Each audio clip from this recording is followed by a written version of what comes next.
Hello बच्चों, JEE main 2026 batch का जो टेस्ट पेपर है 19 जनवरी का, उसका सोल्यूशन मैं यहाँ पे बनाता हूँ डिटेल में।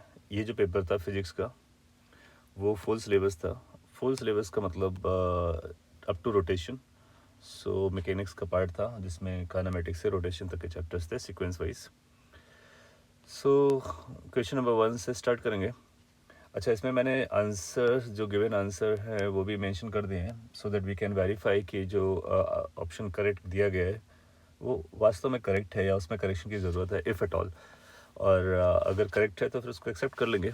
करेक्शन की ज़रूरत होगी तो जहाँ और जैसी ज़रूरत होगी उसको करेक्ट करेंगे। ओके, सो क्वेश्चन नंबर 1 जो है बेसिक क्वेश्चन है। सिमिलर डेरिवेशन हमने बहुत पहले किए हुए हैं, तो क्या बोलता है और कैसे सॉल्व करना है तो मैं क्रक्स पॉइंट ही बताता रहूँगा। कोर कॉन्सेप्ट क्या इन्वॉल्व है वो बताऊँगा। कैलकुलेशन जितना पॉसिबल होगा वो करेंगे, अदरवाइज वो आप करके आंसर तक पहुँच सकते हैं। Question 1 says a mass small m lying on a horizontal frictionless surface is connected to capital M mass. So ये छोटा m mass है और ये capital M mass है, frictionless surface पे रखा हुआ है और इस तरह से कनेक्ट किया गया है जैसा अपने को दिखाया जा रहा है। Let's use a black colour. अच्छा, इसके बाद में इसने बोला है कि द सिस्टम को रिलीज़ किया गया है, छोड़ दिया गया है। तो वेलोसिटी ऑफ एम मास बतानी है जब कैपिटल एम मास एच हाइट नीचे जा चुका होगा। सो ये एच हाइट या डेप्थ या हाइट जो भी बोलो वो नीचे गया होगा, तो जाहिर सी बात है ये भी आगे चला होगा। कंस्टेंट रिलेशन से हम पता कर सकते हैं कि कितना रिलेशन है दोनों के डिस्प्लेसमेंट्स में, इक्वल जाने वाला है, राइट। जब ये यहाँ पे पहुँच गया होगा तो किसी वी वेलोसिटी से जा रहा होगा कैपिटल एम। अगर कैपिटल एम वी वेलोसिटी से जाएगा तो कंस्टेंट रिलेशन ये बोलेगा कि ये भी वी वेलोसिटी से उस मोमेंट पे चल रहा होगा जब ये एच डेप्थ डाउन साइड जा चुका है। इस क्वेश्चन को देखने के बाद एज ए स्टूडेंट आपके दिमाग में आएगा कि यार कुछ तो एनएलएम जैसा कर सकते हैं, फोर्स मेथड से निकाल सकते हैं, क्योंकि बहुत सारे क्वेश्चन ऐसे हम लोग एनएलएम में करते हैं ना, टेंशन निकालना, एक्सेलरेशन निकालना, कर सकते हो। तो वहाँ से क्या कर सकते हैं, इसका एक्सेलरेशन निकाल सकते हैं और फिर उसके बाद काइनेमेटिक्स करनी पड़ेगी क्योंकि इसमें डिस्प्लेसमेंट गिवन है।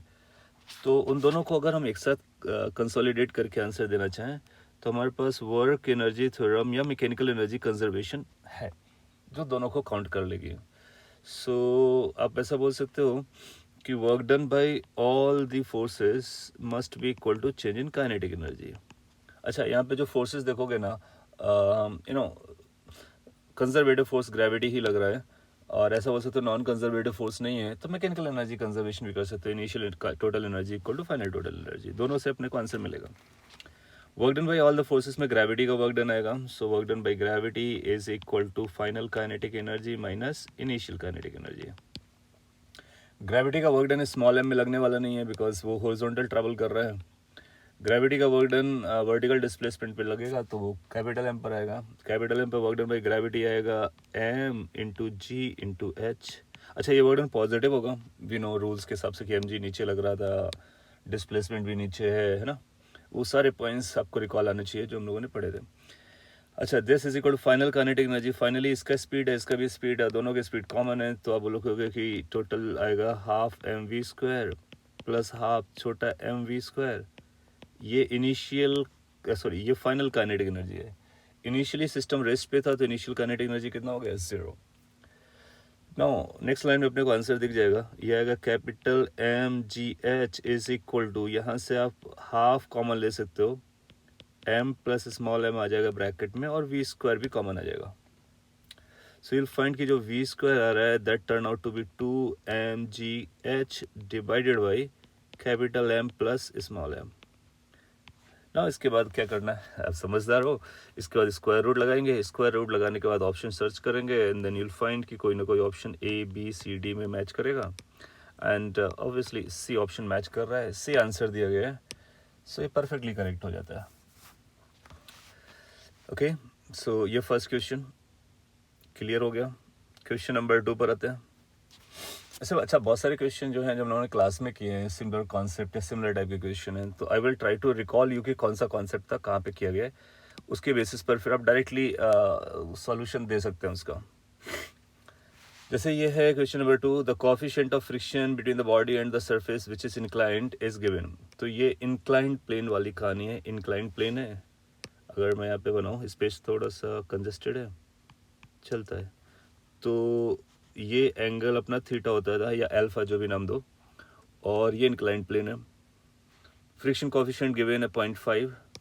If the gravity is known, acceleration of the body downwards, तो इसका जो एक्सेलरेशन ए डाउनवर्ड आता है, ए, आप बी डी बनाओगे तो आप पाओगे कि एम जी साइन थीटा आएगा, इधर म्यू एन आएगा, और उसको जब सिंप्लीफाई करते हैं तो ए की जो वैल्यू आती है that is G sine theta minus mu cos theta.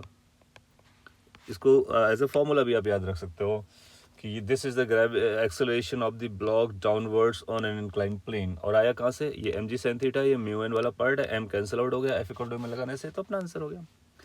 No, इसके बाद आप पाओगे कि बहुत ही इजी क्वेश्चन है, लाइक पुटिंग द वैल्यूज, और आप ओरली कैलकुलेशन भी कर सकते हो। अच्छा, जी को 9.8 लेने को बोला है तो 9.8 कर देंगे। साइन थीटा, थीटा 45 है तो ये 1/√2 आ जाएगा। ये 0.5 है, so you will be writing it as 0.5, that means 1/2√2। अच्छा, इसको जब सब्ट्रैक्ट मारोगे तो ये 1/2 बन जाएगा, सो अल्टीमेटली आ जाएगा 4.9 डिवाइड बाई √2। मैंने बहुत डायरेक्टली लिख दिया है, आप समझ गए होगे, राइट? सो ए ऑप्शन से मैच खाएगा और ए करेक्ट आंसर अपने को दिया भी है। So second question was easy category, है ना। First was also of easy category once you know the concept. Question number 3, ये जो है ये कुछ तो टॉर्क और से रिलेटेड है, सेंटर ऑफ मास से रिलेटेड है। ये कैसे समझेगा क्वेश्चन पढ़ने के बाद, है ना। ये बोलते हैं एक टी शेप का ऑब्जेक्ट है जिसके डायमेंशंस दिए गए, एल डायमेंशन है और ये 12 डायमेंशन है। हॉरिजॉन्टल सरफेस पे, स्मूथ सरफेस पे लाई कर रहा है, सो फ्रिक्शन वगैरह नहीं है।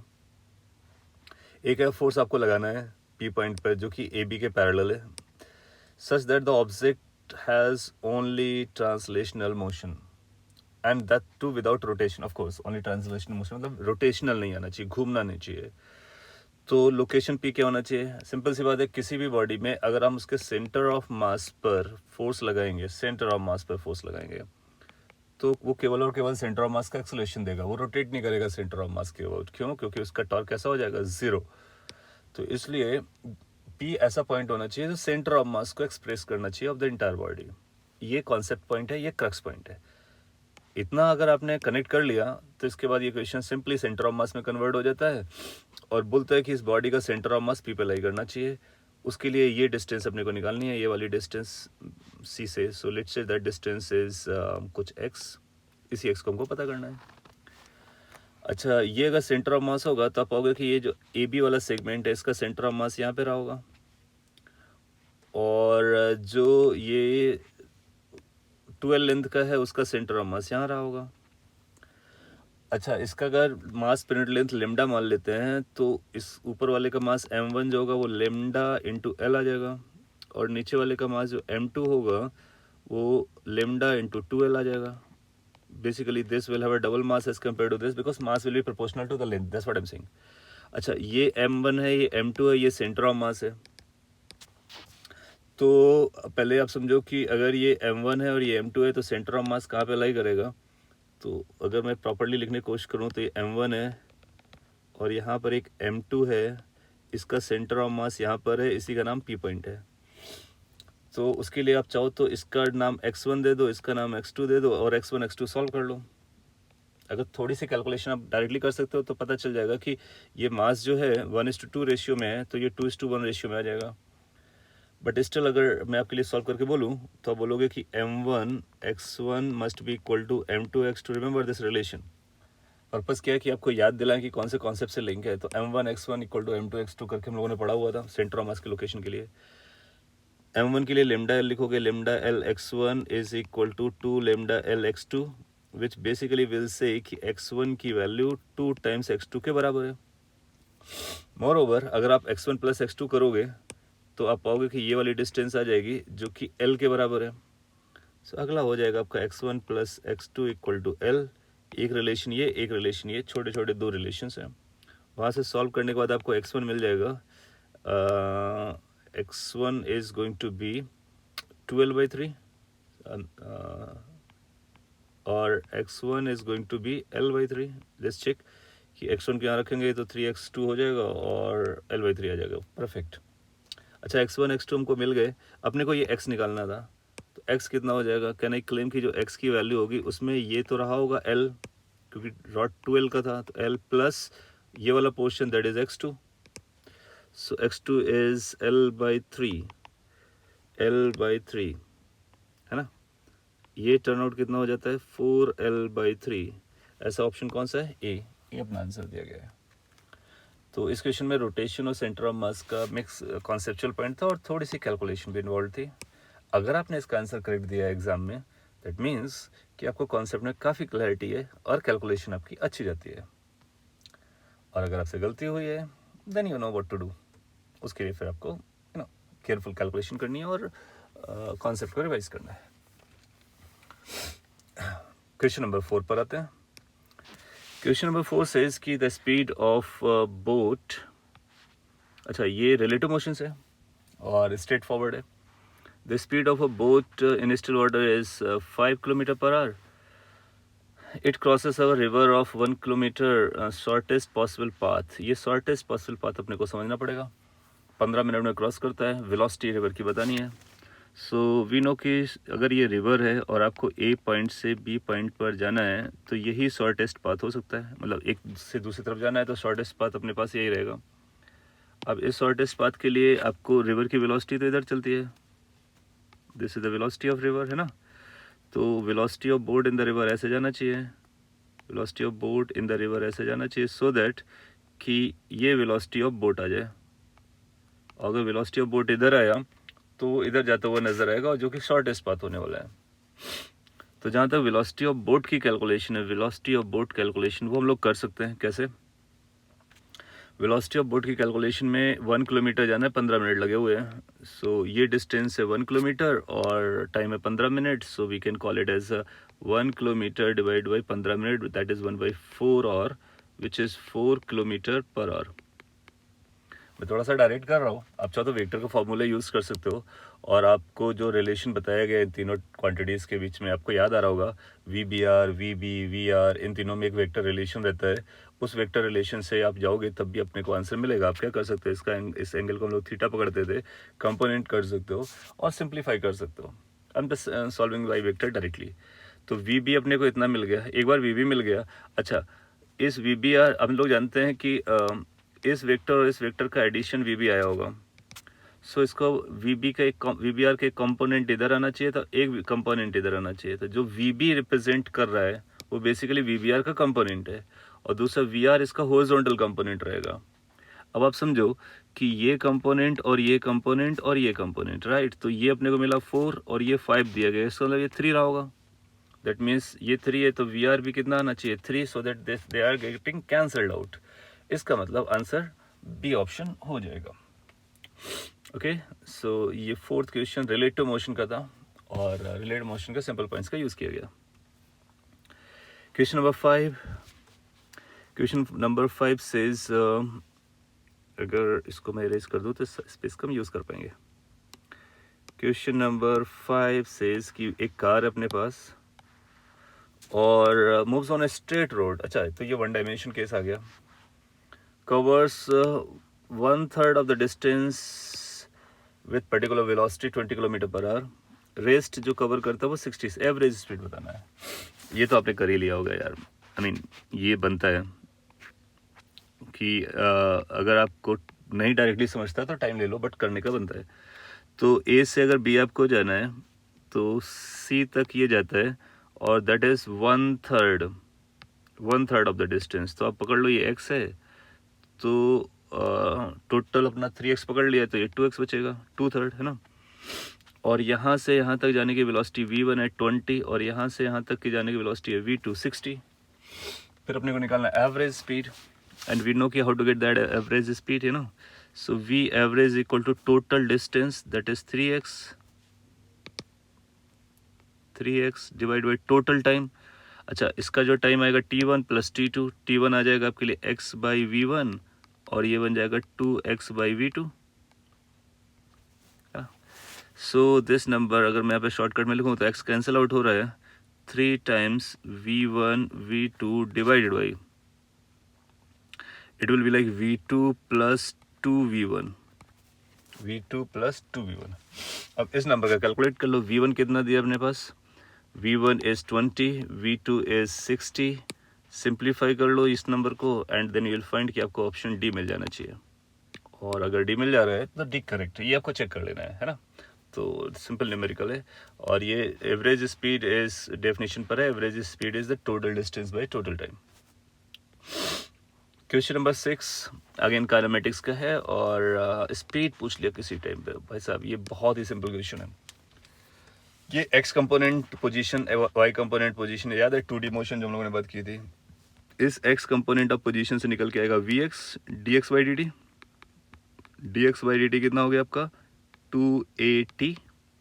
इस वाले से अपने को निकल के आएगा V Y D Y by D T. How much the D Y by D T can you think of 2BT। तो आपको डी एक्स वी एक्स निकल आया, वी वाई निकल आया। So what is the speed under root v x square plus v y square.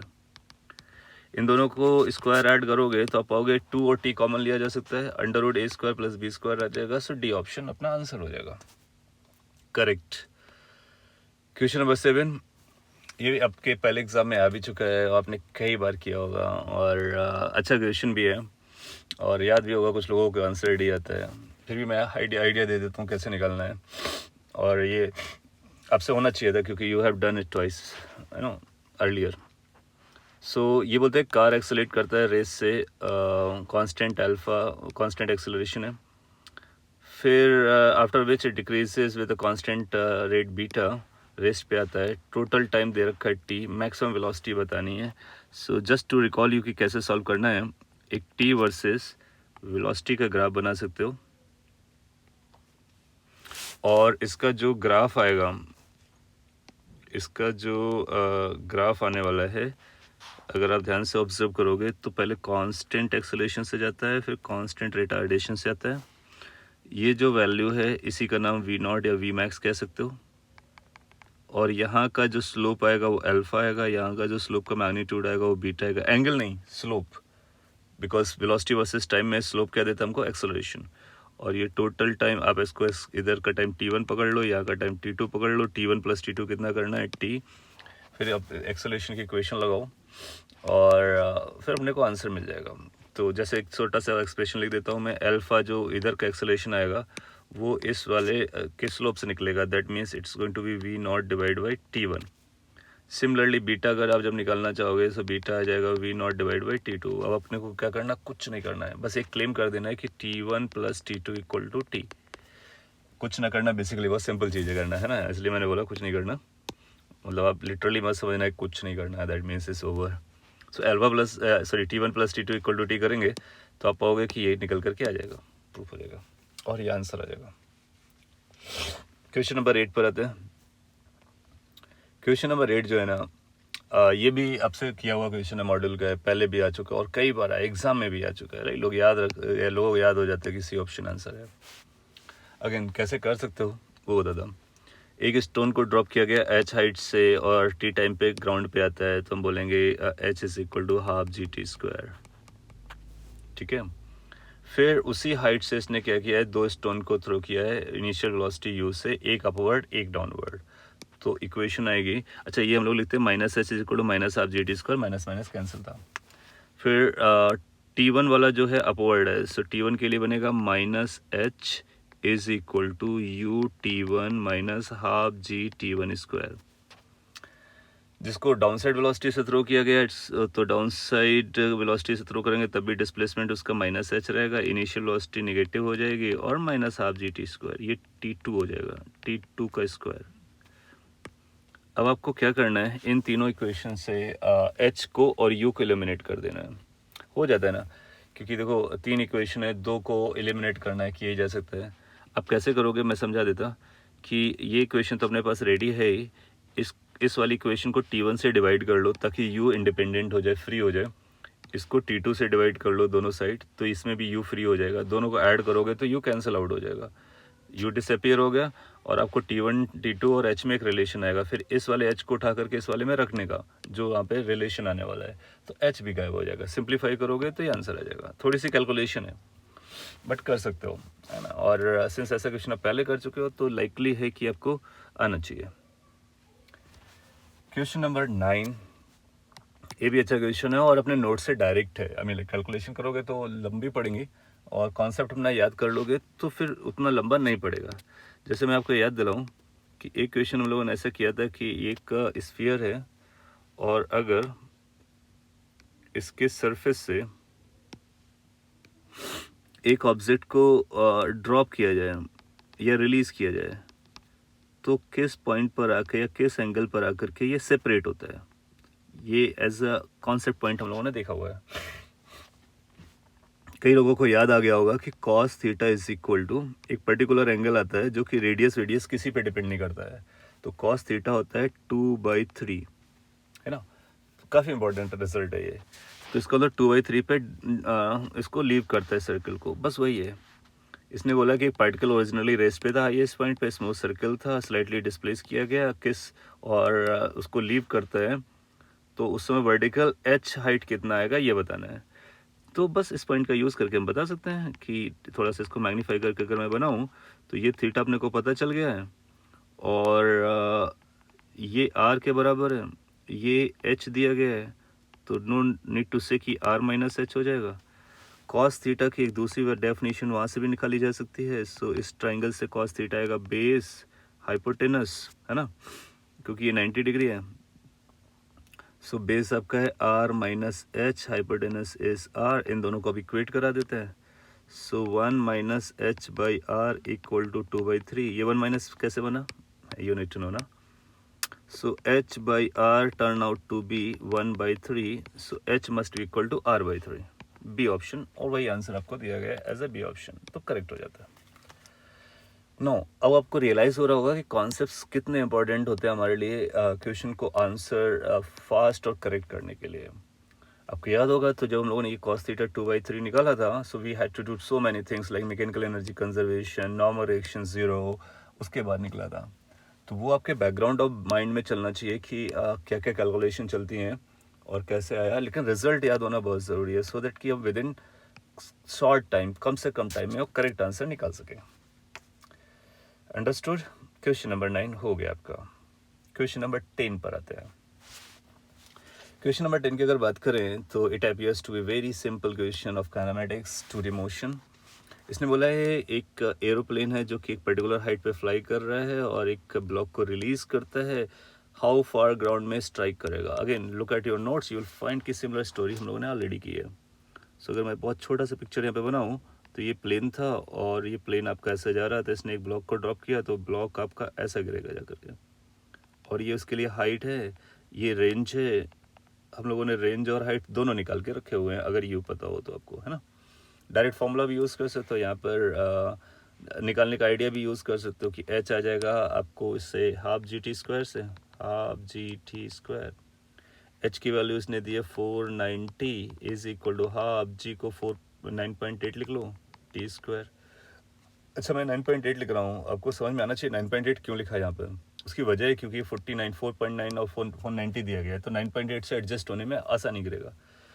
तो आप देखोगे कि जब इसको डिवाइड करेंगे, ये 2 से इधर सिंप्लीफाई करोगे तो t² कुछ तो निकल के आएगा। t² will be equal to 980 divide by 9.8, so t² अपना आ गया कितना 100, सो t आ गया कितना 10 सेकेंड में ऐसा होने वाला है।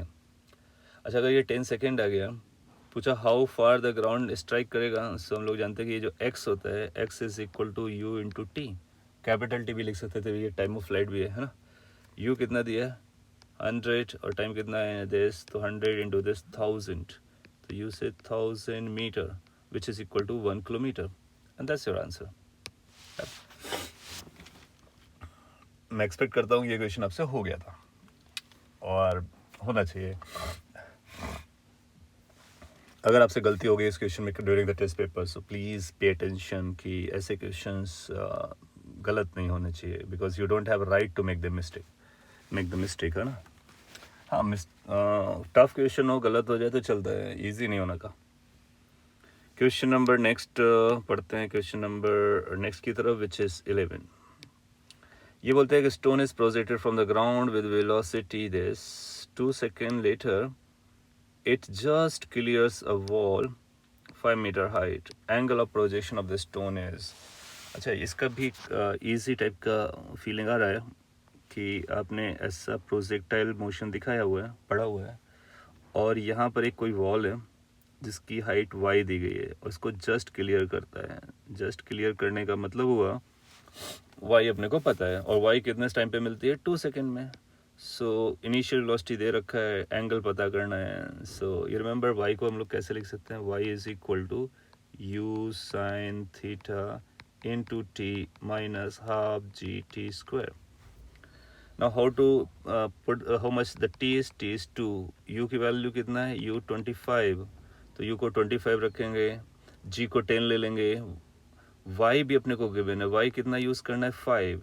तो इस एक्सप्रेशन में देखो y गिवन है, u गिवन है, t गिवन है, g गिवन है, बस क्या चाहिए, आई थिंक इट्स ओवर, है ना।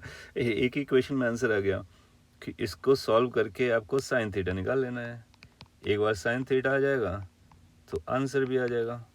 अगर इसका आंसर ए आना है तो साइन थीटा की वैल्यू हाफ आएगी, और अदरवाइज कुछ और आती है तो फिर आपको बताना है क्लास में, तो उसको हम लोग करेक्ट कर लेंगे। पॉइंट है इसकी, एक इक्वेशन ऑफ प्रोजेक्टाइल, याद है आपको 4 इक्वेशन ऑफ प्रोजेक्टाइल लिखे थे हम लोगों ने, है ना। So simple 1 equation vertical motion से अपना डायरेक्ट आंसर है। ऐसे क्वेश्चन को बोलते हैं कि बहुत डायरेक्ट क्वेश्चन है और they are expected to be done correctly, है ना। Question number 12, question number 12 says a thin uniform straight rod of mass m length l, length भी given है, speed to rotate about the upper end, so यहाँ पे hinge कर रखा है basically. Initial rest पे इम्पल्स दिया गया है 10 न्यूटन सेकेंड का। न्यूटन सेकेंड से आपको याद आ जाएगा इम्पल्स है, लीनियर इम्पल्स। लोवेस्ट पॉइंट पे normal to its length perpendicular दिया गया है। Kinetic energy of the rod just after impact. हाँ, तो इसमें कॉन्सेप्ट समझ में आया, तो कैलकुलेशन बहुत ज़्यादा टफ नहीं जाने वाली है, और ये रोटेशन का है। तो ये पॉइंट है जहाँ पर हिंज है, उसका नाम ओ दे सकते हो। तो यहाँ पर ओ से आप इम्पल्स इक्वेशन लिख सकते हो, इम्पल्स इक्वेशन, राइट। तो जे आता है, आपको याद होगा, J A is equal to R cross J, ये आपका जे है, R cross J, right. So J A का जो वैल्यू आने वाला है that is going to be equal to length into J, है ना। परपेंडिकुलर है तो लेंथ कितना दिया है, 1 मीटर, सो आ जाएगा ये आपका 10। अच्छा, यही इम्पल्स जो आएगा इसको एंगुलर वेलोसिटी ओमेगा देगा।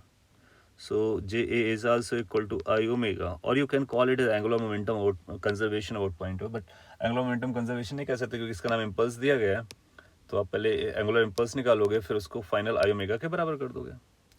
अच्छा, आई का मतलब हुआ moment of inertia of the rod, because केवल रॉड ही इन्वॉल्व है इसमें, है ना। तो आपको याद आएगा कि एम एल स्क्वायर बाई 3 वाला फॉर्मूला चलेगा यहाँ से जो चलता है। एम एल स्क्वायर बाई 3 करने का मतलब हुआ ये 2/3 हो जा रहा है, और ओमेगा अपने को पकड़ना है। सो या फिर एल, ये जे आ गया तो वहाँ से भी हम लोग लिख सकते थे, बट ठीक है, ओमेगा निकाल लेते हैं। सो ओमेगा की वैल्यू आपको मिल जा रही है 30 divided by 2, that is 15। What is the kinetic energy? Kinetic energy of rotation is half I omega square. So half is half, I is 2/3, omega square is 15 का square. बस इस नंबर को हम लोग को सिंप्लीफाई कर लेंगे, अपना आंसर आ जाएगा। सो 225 होता है ना, 15 का स्क्वायर डिवाइड बाई 3, सो 75 ए। इसका आंसर बी दिया क्या, चेक करना पड़ेगा इसको। कैलकुलेशन एक बार रीचेक कर लेते हैं। इम्पल्स निकाला, आई निकाला, ओमेगा निकाला, और फिर इसके बाद में काइनेटिक एनर्जी निकालना। इसका आंसर ए आना चाहिए। तो 12 का आंसर ए लग रहा है, और कैलकुलेशन है, आप एक बार चेक कर लीजिए। 12 will be A. Question number 13, a ship of mass this initially at rest is pulled by a force this through a distance of particular. What is the speed of this ship? At that moment, है ना. Assuming resistance of the water is negligible. So ये बहुत easy हो गया है. देखो मास दे दिया है, फोर्स दे दिया है, तो क्या एक्सेलरेशन आ जाएगा? यस, एक्सेलरेशन आएगा F by M. F by M करने से मिलेगा F is this, M is the upper one. So आएगा 5/3 है ना, इंटू 10 रेज टू पावर. अच्छा ये मास है तो डाउन साइड रहेगा -3. Calculation you can do better way, right. So ये हो गया एक्सेलरेशन. और रेस से चला है 3 मीटर डिस्टेंस चलने में कितना स्पीड आया होगा. So you can catch this thing, v² is equal to u² + 2s. तो v पकड़ना है, इनिशियली 0 था. 2 एक्सेलरेशन अपने को मिला है 5/3 इंटू 10⁻³ और डिस्टेंस कितना कवर करा रहे हैं 3 से 3 कैंसिल हो गया. सो ये अगर 10 तो 10⁻² है ना. सो v कितना दिख रहा है 10⁻² का अंडर ये करेंगे तो 0.1 मीटर पर सेकेंड आ जाना चाहिए. सी ऑप्शन, सी गिवन है, करेक्ट. अब देखो कितना इजी क्वेश्चन है, like F equal to M A और काइनेमेटिक्स की third equation, you know, direct answer है. कर लिया होगा आपने, है ना. क्वेश्चन नंबर 14, ये यो का क्वेश्चन है. यो मतलब ऐसा स्पूल टाइप का होता है. ये एक यो है जो परफेक्टली रफ सरफेस पे हॉरिजॉन्टल पे यू नो था. F1 F2 F3 फोर्सेस लगाए गए सेपरेटली. करेक्ट स्टेटमेंट अपने को पता करना है. तो ऑप्शन देखते हैं. F3 when F3 is applied the center of mass will move to the right. तो कैसे डिटरमाइन करेंगे किस फोर्स को लगाने से सेंटर ऑफ मास कहाँ जाने वाला है. तो उसके लिए क्या आइडियाज़ हो सकते हैं कि इसका एबीडी बनाओ और एसीएम निकालो, जिधर एसीएम आएगा उधर जाने वाला है. अच्छा, जब आप इसका एबीडी बनाओगे तो एक एमजी आएगा, एक नॉर्मल आएगा, एक फ्रिक्शन आएगा. फ्रिक्शन हॉरिजॉन्टल आएगा तो हॉरिजॉन्टल डायरेक्शन में फ्रिक्शन रोल प्ले करने वाला है. अच्छा, फ्रिक्शन की वैल्यू के बारे में नहीं दिया गया और बोला गया कि काफ़ी रफ है, परफेक्टली रफ है. तो पॉइंट ये है कि फ्रिक्शन अपने को पता नहीं है और बिना फ्रिक्शन के हम लोग एसीएम नहीं बता सकते किधर जाने वाला है, क्योंकि उसका मैग्नीट्यूड यूज़ होने ही वाला है ना, होने ही वाला है, वो ज़रूरी है. तो अपने को आइडिया वाइज पहले सॉर्ट आउट करना पड़ेगा कि किस तरीके से जाना है. तो सिंस एफबीडी में हमको फ्रिक्शन परेशान करेगा और फ्रिक्शन की वैल्यू अननोन है, तो रोटेशन के कॉन्सेप्ट हमारे लिए काफ़ी इंपॉर्टेंट होते हैं. तो हम लोग क्या करेंगे, कॉन्टेक्ट पॉइंट में एक पॉइंट ले लेंगे, पॉइंट लेट से ए, जस्ट बिलो दी यो, जिससे कि वो जो पॉइंट है वो ग्राउंड में लिया गया है और वो पॉइंट एक्सेलरेटेड नहीं रहने वाला है. सिंस वो एक्सेलरेटेड नहीं रहने वाला है तो उसके रेफरेंस में जाने से कोई शूडो नहीं लगाना पड़ेगा. हाउएवर अगर वो पॉइंट आपने इस यो पे लिया तो वो एक्सेलरेटेड हो सकता है, और अगर वो एक्सेलरेटेड हो गया तो उसका frame of reference non inertial frame of reference बनेगा. और आप जानते हो कि non inertial frame of reference में जाने पर एक शूडो फोर्स सेंटर पे लगाना पड़ता है, और उस शूडो पे जाने का मतलब फिर से हो गया कि वही एक्सेलेरेशन में फंसने का. तो इन सबको स्मार्टली अवॉइड करने का बेस्ट वे है कि जस्ट बिलो दी स्पूल या यो आपको क्या लेना है, पॉइंट जिसके अबाउट आपको इसका टॉर्क कैलकुलेट करना है, टॉर्क. और torque is equal to I alpha होता है. जिधर टॉर्क आएगा उधर उसका अल्फा आएगा उस पॉइंट के अबाउट. सपोज करो अल्फा ऐसा आया या टॉर्क ऐसा आया, ये यू नो क्लॉकवाइज, तो इसका मतलब ये सेंटर ऑफ मास आगे की तरफ चलेगा, है ना. और अगर टॉर्क ए के अबाउट ऐसा आया एंटी क्लॉकवाइज, तो इसका मतलब है कि ये पॉइंट इधर एक्सेलेरेट करेगा. दैट मीन सेंटर ऑफ मास का ट्रांसलेशन किधर आएगा हम बता सकते हैं. अगर टॉर्क 0 आया है ए के अबाउट, इसका सेंटर ऑफ मास कहीं नहीं जाने वाला है. अंडरस्टूड. तो ये सिचुएशंस हैं जिनको अपने को रीड करना है. अब कॉन्सेप्ट समझ में आया, अब इसको कैसे अप्लाई करते हैं वो समझते हैं. When F3 is applied, centre of mass will move to the right, है ना. तो इसके से देखोगे F3 यहाँ पर है, F3 है, और F3 ए के अबाउट जब टॉर्क देखोगे अबाउट ए, तो वो टॉर्क आपको मिलेगा इस तरह से जो कि एंटी क्लॉकवाइज है. इसका मतलब है ये इधर जाने वाला है, और इसने इधर बोले तो दैट इज लेफ्ट डायरेक्शन, और क्वेश्चन बोला है this is going to move to the right. इसका मतलब ये गलत है. Are you able to identify कि मैं कैसे डिटरमाइन कर रहा हूँ, ये बहुत इंपॉर्टेंट पॉइंट है, डिटर्मिनेशन, राइट. और एक बार पॉइंट समझा तो फिर हम सारे बता सकते हैं. सेकेंड कहता है F2 is applied the centre of mass will move to the left. तो जब F2 है, जिस तरह से F2 अपने को दिखाया गया ऐसे टेंजेंट होते हुए और ये जा रहा है ऐसा, तो ये जो F2 है इसका मतलब इस पॉइंट से इसकी कुछ तो डिस्टेंस रहेगी स्लाइटली, और उसकी वजह से एक ये कंपोनेंट और ये जो कंपोनेंट है इसको ऐसा रोटेट कराएगा. दैट मीन्स कौन से वाइज, अगेन एंटी क्लॉकवाइज. अगर इसने घुमाया तो इसका मतलब इसका डिस्प्लेसमेंट इधर आएगा, that is to the left. तो ये बोल रहा है कि लगाएंगे तो लेफ्ट जाएगा, इसका मतलब बी करेक्ट है। अच्छा, सी और डी को भी देख लेते हैं इतनी जल्दी हम लोग। अच्छा, इसका आंसर भी दिया है, सी और डी को भी चेक करते हैं और फिर फाइनल आंसर की बात कर लेंगे। When F1 is applied, center of mass will move to the right। अच्छा, अब फिर से ए के अबाउट देखो। अच्छा, ए के अबाउट देखने से एक पॉइंट पता चल रहा होगा आपको कि केवल यही फोर्स का हम टॉर्क क्यों देख पा रहे हैं, क्योंकि एम जी का टॉर्क 0 है, एन का टॉर्क 0 है, फ्रिक्शन का टॉर्क 0 है। फ्रिक्शन हमारा अननोन था, तो उसका टॉर्क में उसका रोल पूरा यूज भी हो जा रहा है और उसकी वैल्यू की ज़रूरत भी नहीं पड़ रही है, इसलिए ए पॉइंट काफ़ी इंपॉर्टेंस का है। F1 के हिसाब से देखेंगे तो जो टॉर्क आएगा F1 का, ये परपेंडिकुलर डिस्टेंस, ये फोर्स, तो आप पाओगे कि वो इस तरह से घुमाएगा, दैट इज क्लॉकवाइज। इसका मतलब centre will be migrating in the forward direction, right. इसका मतलब सी भी करेक्ट है, तो बी और सी करेक्ट हो रहे हैं। डी देख लेते हैं। F2 अप्लाई करेगा तो राइट जाएगा, नहीं लेफ्ट जाता है, तो इसका मतलब इसका बी और सी दो आंसर हो जा रहे हैं, बी और सी दोनों करेक्ट हैं। अच्छा, ये सिंगल करेक्ट होना चाहिए था, बी और सी दो करेक्ट आंसर नहीं आने चाहिए थे, बट यहाँ पर आ गया है। यहाँ पर ये अच्छा क्वेश्चन था, लेकिन इसमें अगर एक आंसर लाना है तो F2 कुछ ऐसा होना चाहिए था जो इस ए पॉइंट से, कॉन्टेक्ट पॉइंट से ऐसा दिखाया गया होता। तो अगर वो कॉन्टेक्ट पॉइंट से दिखाया गया होता, समझो I am just talking about the correction, है ना, कि अगर F2 ऐसा दिखाया गया होता है जिसका टेंजेंट से वो ए से टच करके निकलता, ए से जाता, तो उसका भी टॉर्क कितना हो जाता, 0। एम जी का टॉर्क 0, नॉर्मल का टॉर्क 0, फ्रिक्शन का टॉर्क 0, तो ओवरऑल टॉर्क 0 हो जाता। तो ओवरऑल टॉर्क 0 होने से फिर इस पॉइंट सेंटर ऑफ मास का एक्सेलरेशन कैसा था, 0 आता, वो ना लेफ्ट जाता ना ही राइट जाता। तो प्रोबेबली इसकी इंटेंशन रही होगी कि F2 को ए पॉइंट से पास होते हुए दिखाएं, बट डायग्राम में ऐसा दिखाया गया है। तो हम लोग इस क्वेश्चन को एज ए क्वेश्चन लेंगे और इसी डायग्राम को परफेक्ट मानते हुए या क्वेश्चन का पार्ट मानते हुए चलेंगे। तो इसमें बी ऑप्शन और सी ऑप्शन दोनों करेक्ट हैं। तो जिसने बी लगाया होगा उसको भी पूरा मार्क मिलेगा, जिसने सी लगाया होगा उसको भी पूरा मार्क मिलेगा। और लेकिन आपको इंटेंशन समझ में आ गया कि अगर F2 को ए से पास करा दिया गया होता तो आंसर फिर कौन सा नहीं बनता, फिर आंसर बी नहीं बनता, और कौन सा आंसर हो जाता, ओनली सी। ओके, अच्छा क्वेश्चन था और आपको समझ में आ गया तो अपना काम होता है। अगले क्वेश्चन की तरफ चलते हैं। Question number 15।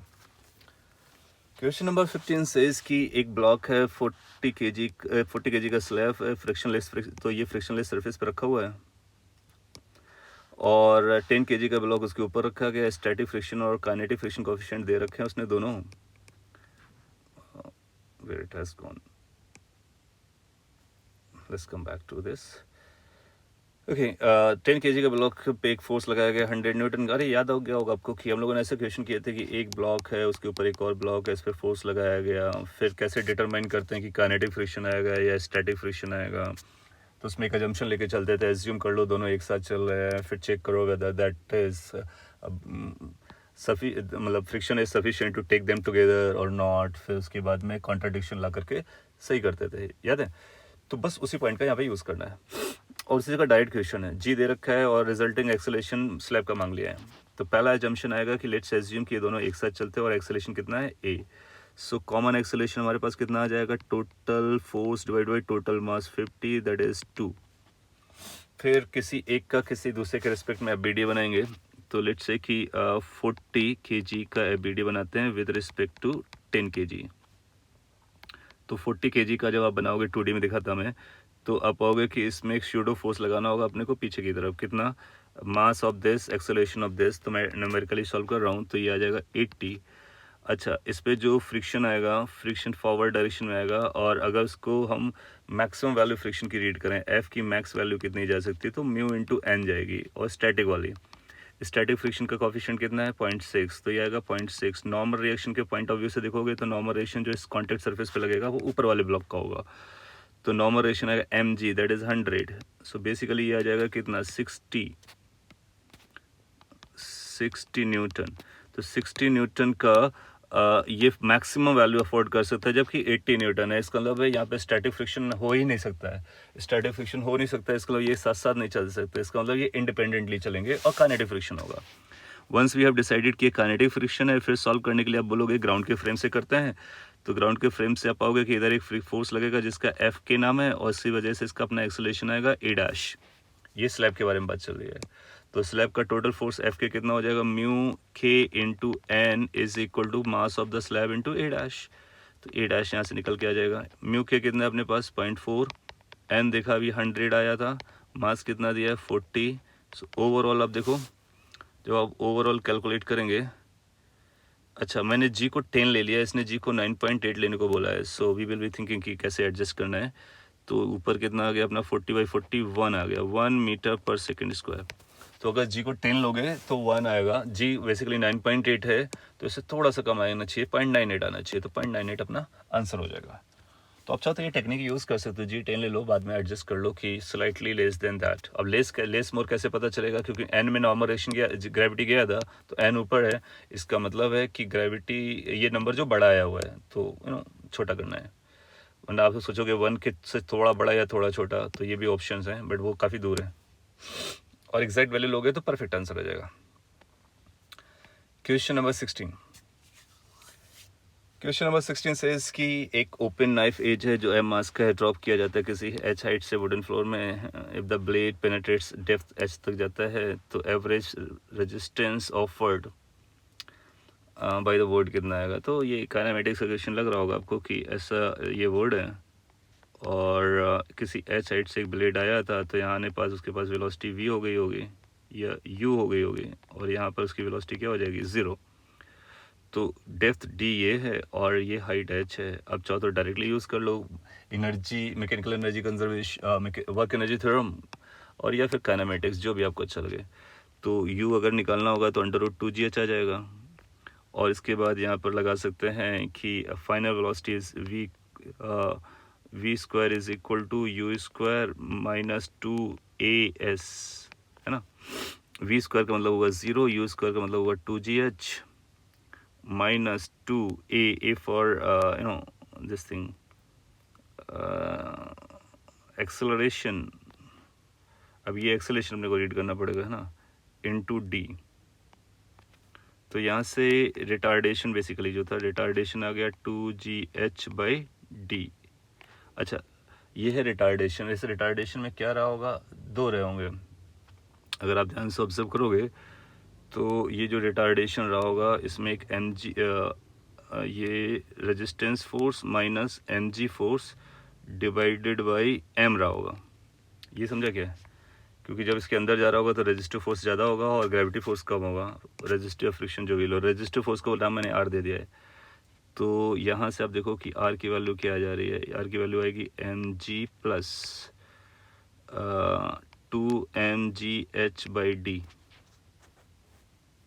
ये अच्छा ये 2 से 2 कैंसिल हो गया होगा, पार्डन फॉर दैट, 2 से 2 कैंसिल हो गया होगा तो 2 नहीं आएगा, तो mg/d। सो यहाँ से आप देखोगे अगर mg कॉमन ले लोगे तो 1 + h/d जैसा बन जाएगा, और ऐसा कोई ऑप्शन है, सी ऑप्शन है, उसको मार्क कर देगा। बेसिकली काइनेमेटिक्स का ही था, या वर्क एनर्जी थ्योरम भी कह सकते हो। तो यहाँ से वर्क एनर्जी थ्योरम भी लगाओगे तब भी निकल के आ जाएगा, और इंडिविजुअली भी निकल के आ जाएगा। इजी क्वेश्चन, अच्छा question, okay, doable as well. Question number 17, again direct from notes, no much calculation. इसने बोला एक पार्टिकल पी है, वी स्पीड से जा रहा था, हेड ऑन कोलिजन करता है एक दूसरे पार्टिकल से जो कि रेस्ट पे था, और दोनों पार्टिकल हमारे आइडेंटिकल हैं, और इलास्टिक कोलिजन करता है। आफ्टर कोलिजन क्या होता है, हम लोग जानते हैं कि वेलोसिटी एक्सचेंज होती है ना। तो P will be at rest, Q will be moving with velocity in the forward direction, the same velocity C. या factual, basically that's a question but we have done so many times कि हमारे लिए factual लगता है। An inclined plane makes angle given horizontal, a solid sphere rolls down the inclined plane, rest without, और ये कैसा without slip चल रहा है, लीनियर एक्सेलरेशन। भाई साहब ये हम लोगों ने लिस्ट बनाई हुई है, अगर आपको याद हो कि अगर किसी चीज़ को यहाँ से रिलीज़ करते हैं, रोल करके नीचे आता है, तो उसका एक्सेलरेशन का फॉर्मूला क्या होता है। And you must be remembering it came out to be like g sin θ 1 + c, जहाँ पे c याद होगा मोमेंट ऑफ इनर्शिया से आता है। सॉलिड स्फीयर c आ जाएगा कितना 2/5, जब इसको 2/5 करोगे तो 5/7, तो आ जाएगा 5/7 g sin θ। थीटा कितना दिया अपने को 30 डिग्री, sin 30 1/2 5g/14। ऐसा कोई ऑप्शन है, option with in seconds you can answer it. So rolling concept से और डायरेक्ट क्वेश्चन है, ऐसे डायरेक्ट क्वेश्चन आते हैं सब में। क्वेश्चन नंबर 19, ये भी काफ़ी अच्छा क्वेश्चन है, ये भी रोलिंग से रिलेटेड विदाउट स्लिप। और v P v Q v C इनकी वेलोसिटीज़ के मैग्नीट्यूड दिए गए हैं। पी क्यू आर पॉइंट पे आप जानते हो कैसे वेलोसिटी निकालते हैं। तो अगर इसकी वेलोसिटी वी है या वी नॉट है तो इसको रोल भी करना पड़ता है रोलिंग के लिए ना। तो इस पॉइंट के पास जो वेलोसिटी आएगी आप पाओगे कि इसको ऐसे ज्वाइन कराओ, एक वी नॉट तो रहेगा ही रहेगा और एक आर ओमेगा का कंपोनेंट भी आएगा जो कि वी के बराबर होगा। अगर मैं डायरेक्टली लिखूँ तो ये भी वी नॉट के बराबर होगा। तो इन दोनों का रिजल्टेंट जो आएगा इसका मैग्नीट्यूड आएगा।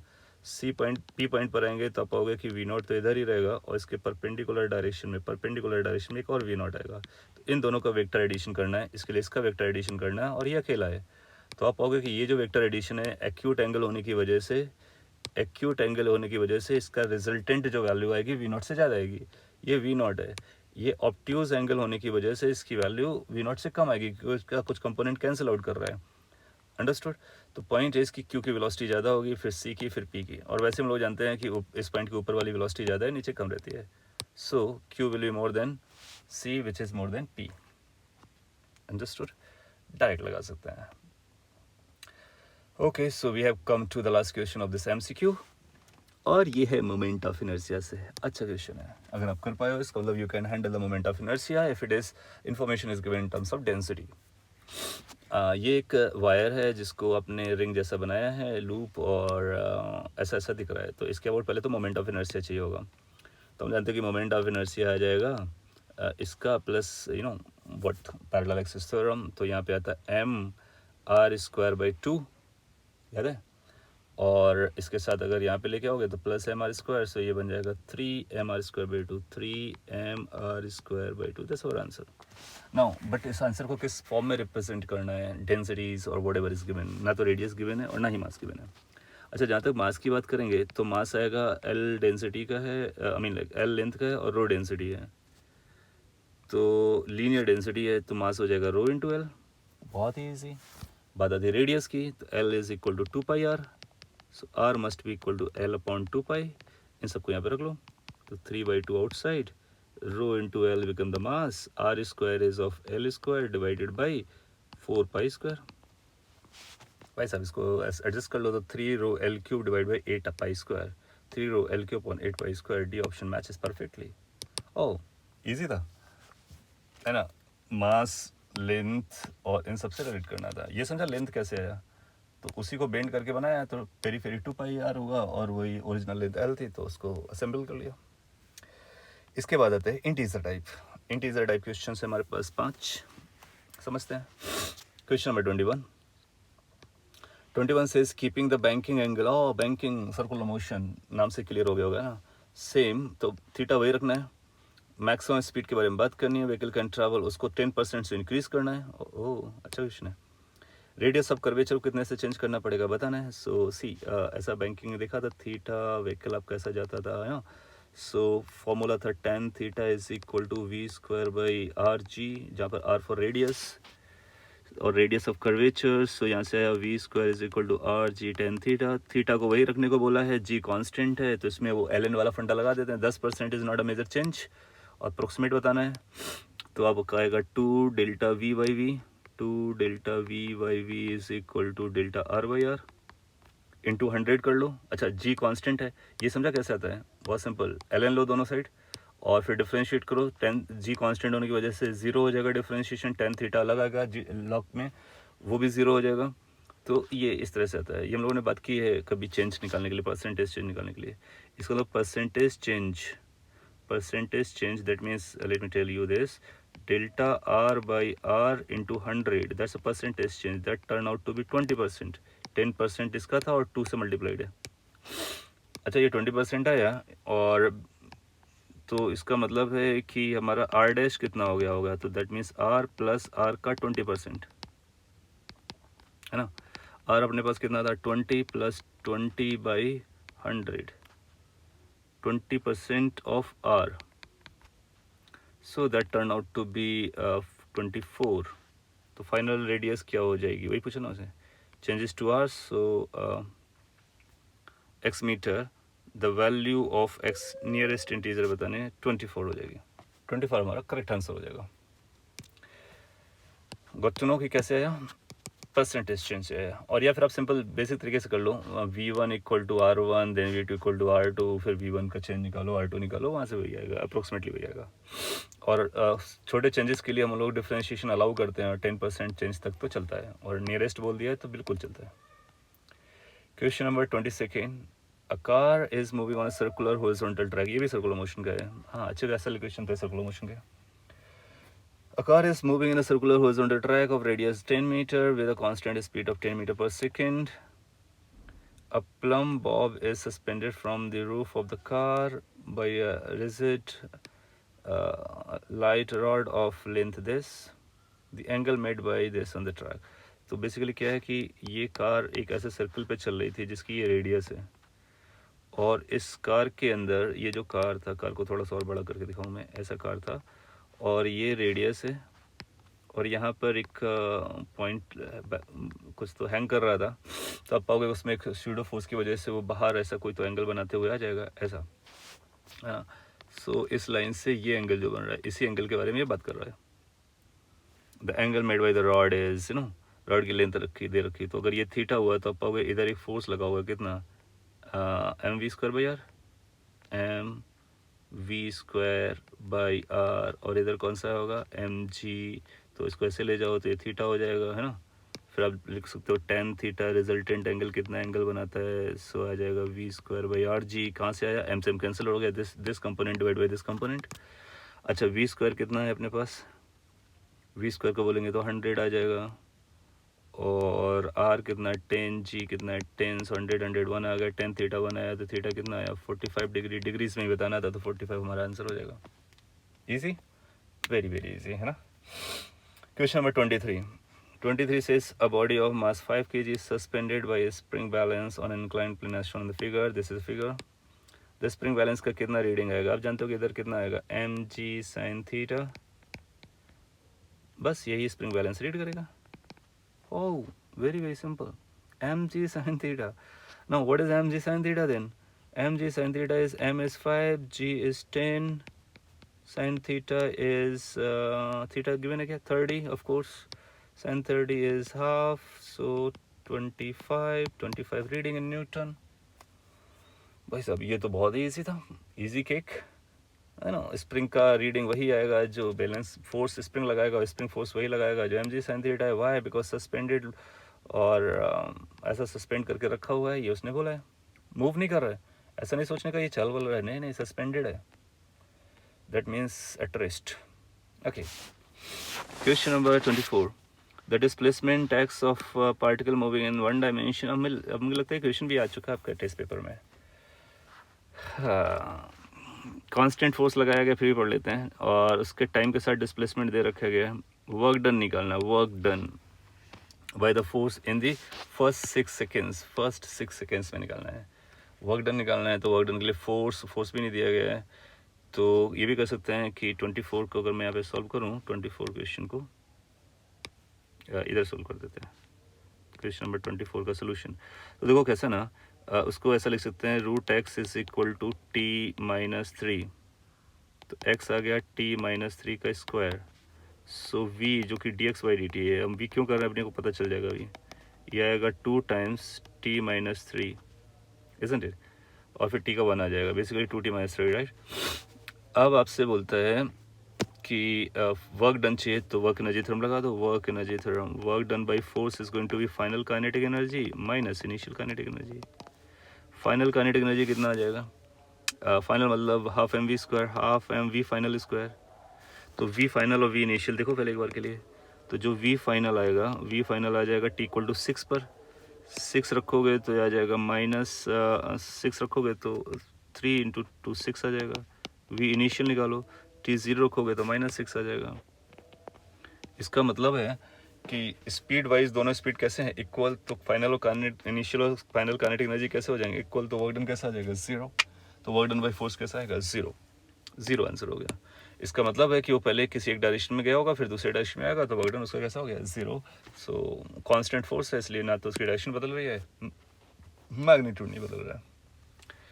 Question number 25, a ring of mass 0.5, a ring of radius 0.5 m and mass 10 kg is rotating about its diameter. Diameter के about है with angular velocity this kinetic energy. तो पहले से एक रिंग बना लो. Diameter के about ऐसे rotate कर रहा होगा. Kinetic energy चाहिए half I omega square, isn't it? So kinetic energy is half I omega square. Half is half. I कितना लिखेंगे? Diameter का रिंग का m r square by 2 into omega square. Omega square. Now all numbers are known to you. तो आ जाएगा 1/4. मास कितना है? मास की अगर हम लोग बात कर रहे हैं so mass is 10 kg. R square ये 0.5 दैट मीन्स 1/2 है, उसका स्क्वायर करेंगे तो 1/4 हो जाएगा. इंटू ओमेगा स्क्वायर 20 का स्क्वायर हो तो 400. सो 4 से 4 कैंसिल हो गया तो ये 1000/4 बचा. 1000/4 which is 120. This is 250 in joules. या करेक्ट आंसर. सो 25 का भी अपने को करेक्ट आंसर मिल गया. तो this is how we completed this entire solution of this paper. अच्छा, इस पेपर को ध्यान से ऑब्जर्व करेंगे तो करेक्शन के नाम पर एक करेक्शन मिला है अपने को. क्वेश्चन नंबर 12 का ये जो आंसर बी दिया गया था उसको ए करने का है. और एक क्वेश्चन नंबर 14 में बी एंड सी ऐसे ऑप्शंस दो आ रहे हैं. ये करेक्शन है और इसको हम लोग फाइनली क्लास में लॉक कर लेंगे. So overall paper was easy of the full syllabus. अगर आप अच्छा कर पाए हैं दैट मीन्स कि ओवरऑल फिजिक्स आपको बहुत अच्छा चल रहा है. और अगर कुछ इश्यूज़ हैं और आपको लगता है कि हम कर सकते थे तो you need to find out कि कहाँ